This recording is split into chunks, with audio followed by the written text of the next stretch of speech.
Selamat datang dan kembali lagi di channel kita, tempat kita membedah tuntas pertarungan taktis para raksasa Eropa dengan kesoktahuan gua. Kali ini kita akan membahas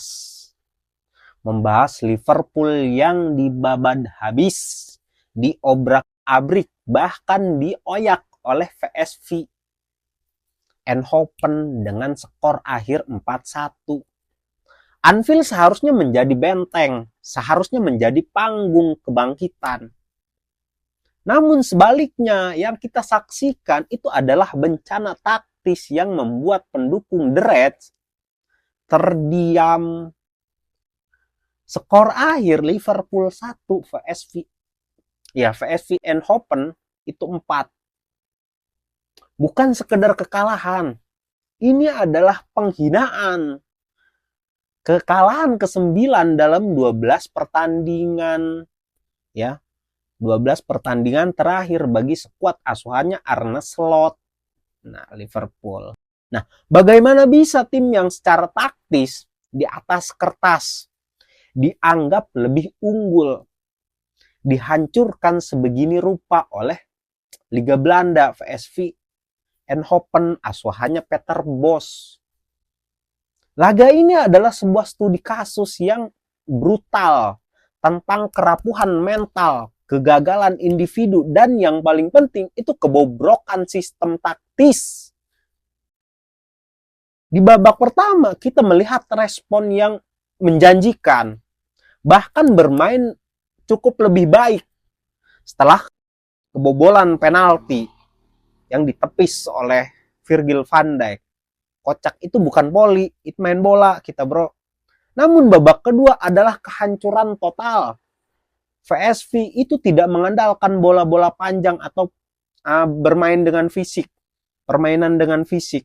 Mereka memilih untuk mengobrak-abrik Liverpool dengan operan-operan pendek, dengan struktural yang rapih dan transisi cepat kilat. Gol-gol Gustil dan brace-nya dari Dirauch itu bukan kebetulan, mereka adalah hasil dari kesalahan sistematiknya Liverpool. Kita akan membedah setiap celah, setiap kesalahan posisi, dan setiap keputusan manajerial yang membuat kekalahan ini tak terhindarkan. Kali ini kita tidak hanya melihat skor, kita akan membedah krisis di Anfield. Oke, biar nggak lama-lama. Gue udah greget juga nih pengen bahas ini. Oke, mari kita mulai saja. Nah, pertandingan di Anfield dibuka dengan atmosfer yang yang dengan tegang, ya. Tegang yang langsung meledak di menit ke-6. Sebuah start yang mengerikan bagi Liverpool, ya kan. Pelanggaran handsball yang dilakukan oleh Virgil van Dijk di kotak penalti yang ditepis, yang berujung penalti yang dieksekusi oleh eksekusi oleh Perisic, ya kan. Gol cepat ini menempatkan Liverpool dalam tekanan psikologis yang sangat besar. Ya, mengingat hasil buruk mereka sebelumnya begitu. Namun, kredit harus diberikan pada reaksi instan tim. Hanya 10 menit berselang di menit ke-16, Dominik Szoboszlai berhasil menyamakan kedudukan. Begitu. Gol ini berawal dari tembakan kerasnya Cody Gakpo yang ditepis oleh kipernya VSV Eindhoven, menunjukkan bahwa secara mental Liverpool tuh masih berada di jalur yang benar untuk memberikan perlawanan begitu, ya. Nah, mereka mendominasi penguasaan bola sekitar 60% di akhir laga, ya. 59% mungkin. Nah, di akhir laga. Tapi emang udah tinggi sejak dini dan menciptakan beberapa peluang melalui Hugo Ekitike yang dipilih oleh Arne Slot sebagai starter di lini depan, menggeser Alexander Isak ke bangku cadangan begitu. Nah, Ekitike bersama Gakpo dan Salah itu sempat menjadi ancaman konstan di sepertiga akhir VSV. Arne Slot itu memilih formasi 4-2-3-1 yang sering ia gunakan juga, mengandalkan siapa sih, Gravenberch ya dan McAllister sebagai jangkar ganda begitu. Sementara VSV di bawah Peter Bosz juga turun dengan formasi yang sama ya, yaitu 4-2-3-1 yang secara kasat mata itu terlihat seimbang lah ya. Namun menyimpan jebakan taktis. Kunci pertarungan ada di lini tengah. VSV itu tampil kompak dan sangat cerdas, tidak membiarkan McAllister itu mendapatkan ruang bebas untuk mendikte permainan di dalam. Ya, meskipun Liverpool unggul dalam penguasaan bola, seringkali serangan mereka itu sering terhenti di zona sepertiga akhir lapangan VSV yang rapat itu. Begitu. VSV itu memilih untuk menarik diri dan membentuk blok tengah bawah yang sangat solid, memaksa Liverpool untuk menyerang dari sayap atau melepaskan umpan silang yang seringkali mudah diantisipasi begitu. Nah, ini adalah ciri khasnya tim yang datang ke Anfield untuk menghindari adu buka-bukaan lah. Dan Peter Bosz itu mengeksekusikannya dengan sempurna. Ya, meskipun Liverpool terlihat dominan dalam statistik position bola, masalah yang lebih dalam itu mulai terlihat. Ibrahima Konate di jantung pertahanan itu mulai menunjukkan tanda-tanda ketidaknyamanan, dan skema high press yang diterapkan oleh Arne Slot yang seharusnya menjadi identitas timnya itu terlihat tidak terorganisir, tidak terorganisasi, dan mudah ditembus begitu. VSV itu dengan sabar menunggu, dan ketika mereka mendapatkan bola, transisi dari bertahan ke menyerang itu dilakukan dengan tempo yang sangat tinggi, memanfaatkan celah antara bek sayap dan bek tengah Liverpool begitu.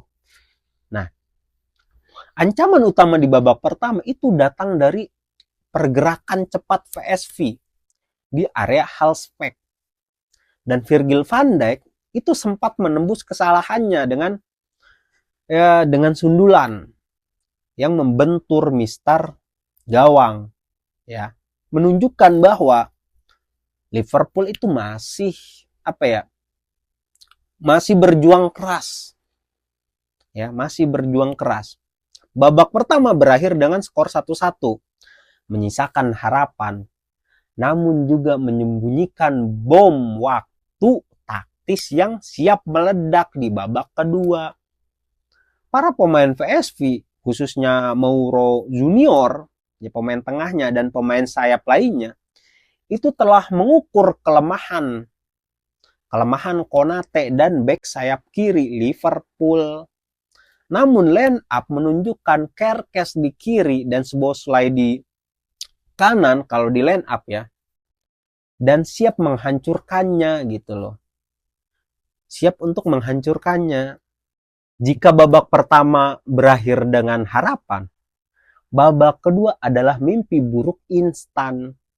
Baru 11 menit berjalan di menit ke-56, VSV itu kembali unggul. Gol ini adalah titik balik fatal dalam pertandingan yang secara telanjang menyikap kerapuhan mental dan kelemahan struktural Liverpool begitu. Gol kedua VSV itu dicetak oleh Gustil, dan ini berawal dari kegagalan Liverpool untuk mengamankan bola di lini tengah. Nah, umpan diagonal cerdas dari Mauro Junior ya Mauro Junior ya kalau nggak salah, yang berhasil melepaskan diri dari tekanan, menemukan Till yang bergerak tanpa kawalan di belakang lini tengah dan pertahanan Liverpool. Begitu. Nah, Till itu melakukan penyesuaian, melakukan penyelesaian dengan tenang, dan Anfield seketika terdiam. Analisis taktis itu menunjukkan bahwa gol ini bukan hanya tentang asis yang brilian, yang bagus, yang epic, tetapi juga karena kegagalan tracking yang yang memalukan dari Liverpool. Begitu. Seorang gelandang atau bahkan back sayap itu harusnya lebih dekat untuk mengintercept pergerakan Till. Kerkes yang dimainkan sebagai back kiri itu tampak terlalu lembut dalam duel dan posisi. Nah, membiarkan serangan VSV itu berkembang di posisinya. Keunggulan VSV 2-1 ini segera memicu kekacauan. Ya. Manajer Arne Slot yang terlihat semakin hilang idenya bereaksi dengan memasukkan Alexander Isak menggantikan Ekitike yang cedera di menit ke-61. Sebuah pergantian yang lebih karena terpaksa aja daripada inisiatif taktis yang direncanakan oleh dia gitu. Nah, kehancuran itu semakin parah di menit ke-73. VSV itu mencetak gol ketiganya, dan kali ini itu kesalahan individu berasal dari berada di garis depan. Ibrahima Konate itu melakukan blunder mendasar yang tak termaafkan bagi seorang bek kelas dunia kayak dia, kelas atas lah ya. Membiarkan bola itu memantul di bawah kakinya setelah sebuah operan panjang. Kesalahan ini itu langsung dimanfaatkan oleh Ricardo Pepi yang berlari kencang merebut bola. Ya meskipun tembakan Pepi ini membentur tiang gawang, ya bola muntah itu disambut oleh pemain pengganti yaitu Dirouch yang dengan mudah mencetak gol. Begitu. VSV di sisi lain itu menampilkan pengorganisasian yang superior. Setelah unggul, mereka itu kembali ke blok rendah mereka, tetapi dengan fokus pada serangan balik vertikal yang cepat dan efisien. Nah, mereka tidak mencoba mendominasi, mereka hanya menunggu kesalahan Liverpool, dan kesalahan itu datang berulang kali, bro. Liverpool yang semakin putus asa itu mulai menyerang dengan lebih banyak pemain, membuat mereka semakin rentan terhadap transisi cepat VSV. Nah, Gravenberch dan McAllister itu terlihat frustasi dan seringkali salah posisi, meninggalkan back four Liverpool terbuka dan terekspos. Begitulah. Nah, VSV bermain mengitari Liverpool seperti mereka ini adalah kerucut latihan. Dan ini adalah deskripsi yang brutal namun akurat gitu loh. Arne Slot itu berusaha memperbaiki situasi dengan memasukkan Federico Chiesa ya, yang menggantikan Ibrahima Konate di menit ke-76, mendorong Gravenberch itu mundur ke lini belakang. Nah, ini sebuah langkah yang menunjukkan keputusasaan pelatih. Pergantian ini ya meskipun membawa sedikit energi baru gitu, ini terlambat untuk mengubah momentum. Chiesa itu sempat memberikan ancaman dengan dengan drive ke arah gawang, tetapi pertahanan VSV itu sudah terstruktur dengan baik, dengan bagus, dengan disiplin. Kegagalan Slot di babak kedua itu adalah tidak adanya penyesuaian taktis yang efektif untuk mengatasi blok rendah dan transisi cepat VSV. Begitu. Ia tidak berhasil memberikan ketenangan dan struktur baru kepada timnya. Sebaliknya, yang terjadi adalah peningkatan intensitas tanpa peningkatan kualitas, anjay. Begitu.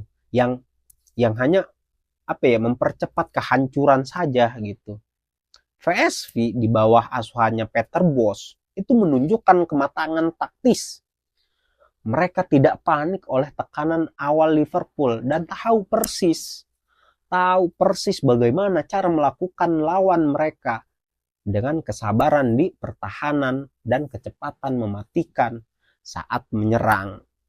Menit-menit akhir pertandingan menjadi penegasan atas dominasi taktis VSV dan kebobrokan Liverpool. Di masa injury time, yaitu 90+1, Giroud itu melengkapi brace-nya mencetak gol keempat VSV.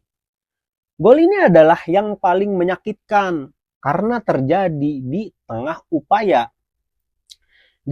upaya terakhir Liverpool untuk mencari gol hiburan. Ya, berawal dari serangan balik yang cepat. Sergi Nondes itu mengirimkan umpan silang mendatar, dan Giroud itu dengan tenang melepaskan tembakan ke sudut kanan gawangnya Liverpool, gawang kipernya Liverpool. Skor 1-4 di Anfield ini adalah fakta yang menghancurkan. Statistik setelah pertandingan semakin menambah rasa malu. Liverpool mencatatkan 28 tembakan berbanding 9 milik VSV dan penguasaan bola mencapai 59%.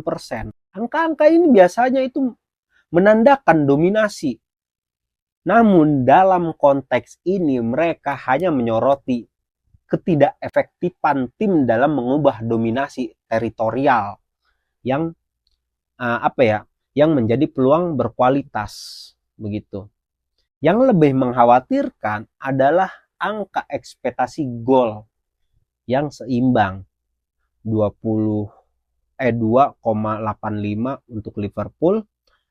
Terus untuk VS Eindhoven itu ya kayak gitulah.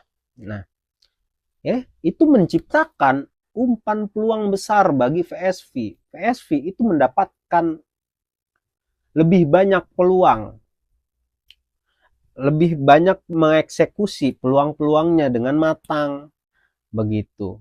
Nah, sementara tembakan Liverpool itu banyak yang berasal dari luar kotak penalti atau mudah diantisipasi. Nah, kegagalan kepemimpinan juga itu terlihat jelas. Nah, para pemain itu tampak kehilangan arah. Ketika keadaan menjadi sulit, sebuah cerminan dari kurangnya kepercayaan pada struktur taktis yang diterapkan oleh Arne Slot. Virgil van Dijk itu secara terbuka mengatakan para pemain membiarkan Arne Slot itu jatuh. Nah, setelah kekalahan sebelumnya, Virgil van Dijk itu mengucapkan kayak gitu. Tetapi dia sendiri adalah salah satu aktor utama dalam kehancuran pada kali ini. Tim VSV sebaliknya bermain dengan fokus, kejelasan, dan perlawanan kolektif. Memblok tembakan-tembaknya Liverpool, membersihkan umpan silang, dan menutup ruang dengan disiplin taktis tinggi gitu. Kekalahan 1-4 atau 4-1 ini bukan hanya membuat Liverpool terpuruk di Liga Champions, ya meskipun mereka masih berpeluang lolos ke fase playoff ya, tetapi juga memperburuk krisis yang mendalam yang melanda klub Liverpool. Dan ini adalah kekalahan ke-9 dalam 12 pertandingan. Rekor terburuk sejak 1953. Arne Slot sekarang berada di ujung tanduk. Peter Bosz itu manajer VSV mengakui bahwa ia tidak pernah tidak pernah bermimpi bisa bisa meraih hasil sebesar ini di Anfield. Kunci sukses PSV itu adalah kemampuan mereka untuk beradaptasi dan menargetkan kelemahan Liverpool. Nah, seperti yang disorot oleh salah satu komentar analis ya, gue pernah dengar juga, mereka mengambil keuntungan dari struktur yang buruk dan press yang mudah ditembus begitu. Mereka mengeksekusi rencana permainan mereka dengan kejam, dengan bagus, dengan tajam. Nah, sementara Liverpool itu menunjukkan mentalitas rapuh dan kelelahan ide. Begitu. Nah, para penggemar di Anfield juga khusus ya gua juga beberapa mulai mencoo lah. Tetapi banyak juga sih yang tetap mendukung Arne Slot. Namun ya debat telah dimulai lah ya. Apakah Slot yang tepat untuk memimpin Liverpool keluar dari krisis ini? Ya, itu pertanyaannya. Kekalahan ini adalah bukti paling nyata bahwa manajer Belanda itu kehabisan ide dan timnya itu terlihat berantakan dan tanpa rencana yang jelas kalau menurut gue mah. Nah, pertandingan ini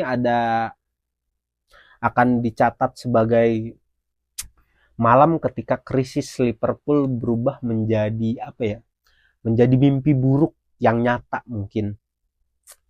Gue sebagai fans Liverpool gedak banget nih sama Arne Slot, kenapa nggak diganti aja sih? Apa gue harus nelpon dulu nih sama ke presidennya biar diganti? Ini udah kacau balau bro, ini udah nggak bisa dibiarin.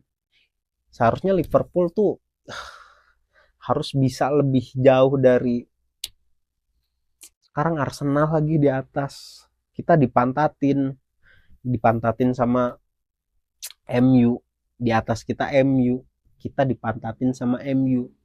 Ya, mungkin itu aja lah bedah taktis kita kali ini, bedah taktis dengan kesoktahuan gua ya. Jangan lupa komen menurut kalian, opini-opini kalian, apakah setuju kalian dengan gua. Kalau nggak setuju nggak apa-apa juga, karena emang ini menurut gua gitu ya. Mungkin itu aja. Jangan lupa subscribe dan like video ini.